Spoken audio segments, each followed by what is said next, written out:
Good morning, ladies, and happy Tuesday. I hope this message finds you well. It is Tuesday. Rise on up. It is the start of a brand new day. A little tired, but Monday was a great day. A lot done. Definitely a lot done, but still a little tired, but it's all good. We're going to get the day flowing and going because I have to head out to the office again today. We have customer meeting, and I got to get some things done and prep it. Take down Christmas tomorrow in the office because it is time, unfortunately. And yeah, outside of that, eventful day ahead. Job chapter 29 and chapter 30 today is what we'll be going over. And first one goes like this. Now, we're talking about Job. Job further continued his discourse and said, "Oh, that I were as in months past, as in the days when God watched over me, when his lamps shone upon my head, and when by his light I walked through darkness, just as I was in the days of my prime, when the friendly counsel of God was over my tent, when the Almighty was yet with me, when my children were around me, when my steps were bathed with cream, and the rock poured out rivers of oil for me. When I went out to the gate by the city, when I took my seat in the open square, the young men saw me and hid, and the aged arose and stood. The princes refrained from talking and put their hand on their mouth. The voice of the nobles was hushed, and their tongue stuck to the roof of their mouth." Verse 11, when the ear heard, then it blessed me, and when the eye saw, then it approved me.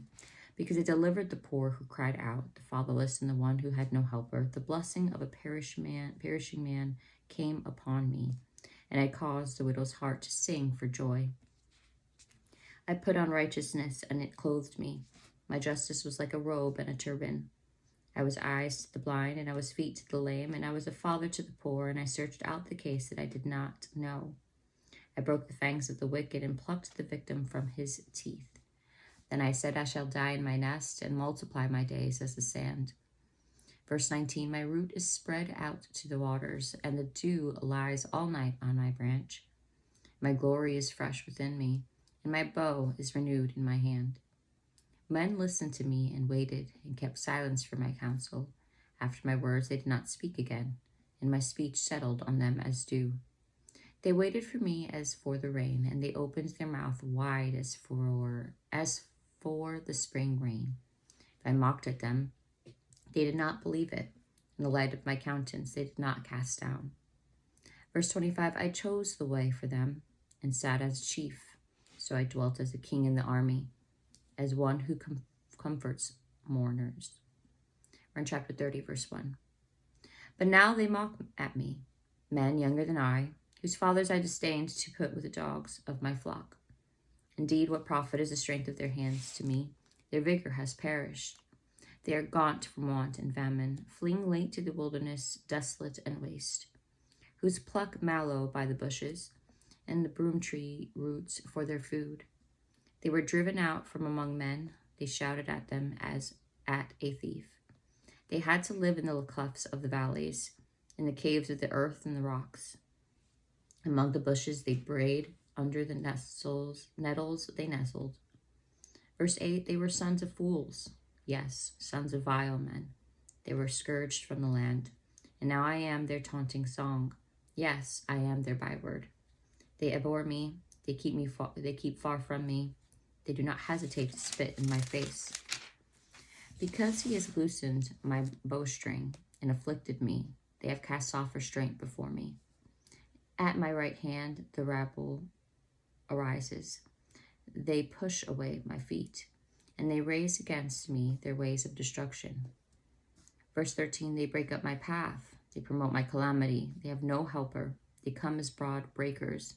Under the ruinous storm they roll along.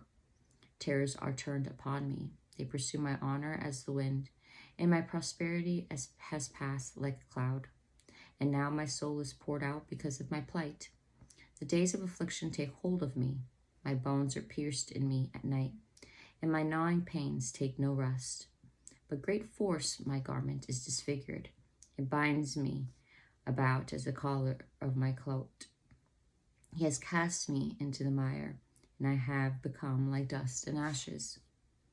Verse 20, I cry out to you, but you do not answer me. I stand up, and you regard me.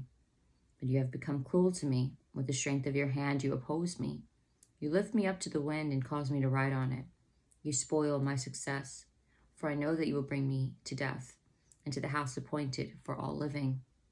Surely he would not stretch out his hand against the heap of ruins. If they cry out when he destroys it, have I not wept for him who is in trouble? Has not my soul grieved for the poor? But when I looked for good, evil came to me, and when I waited for light, then came darkness. My heart is in turmoil and cannot rest. Days of affliction confront me. I go out about mourning, but not in the sun. I stand up in the assembly and cry out for help. I am a brother of jackals and a companion of ostriches. Verse 30, my skin grows black and falls from me. My bones burn with fever, and my harp is turned to mourning, and my flute to the voice of those who weep. Now, just so you know, what God has done to Job is pictured as a loosened bowstring, and without a tight bowstring, the bow is useless, and the archer is powerless. So, which is why Job felt useless defenses and aggregated. Job's afflictions were unbearable, and yet unbearable because they had been permitted by God, who in Job's understanding had suddenly turned against him without reason or disclosure. Job was baffled by the silence of God. The words translated oppose, to act hatefully, is probably a play on words with the name Satan. Job felt that God was opposing him and acting hatefully toward him, even as Satan would. Ironically, Job was accurate in that God had permitted Job's adversities, which were conceived and delivered by Satan. But Job's voice, like the harp and the flute, once sang tunes of joy and happiness, but now rendered dirges and mourning. That's what the study Bible has here. So that is all for today's Bible study, ladies. We're going to be getting through the rest of this book this year, and we're going to be powered on with the Word. Yeah, to a great day ahead. I gotta get this brain going.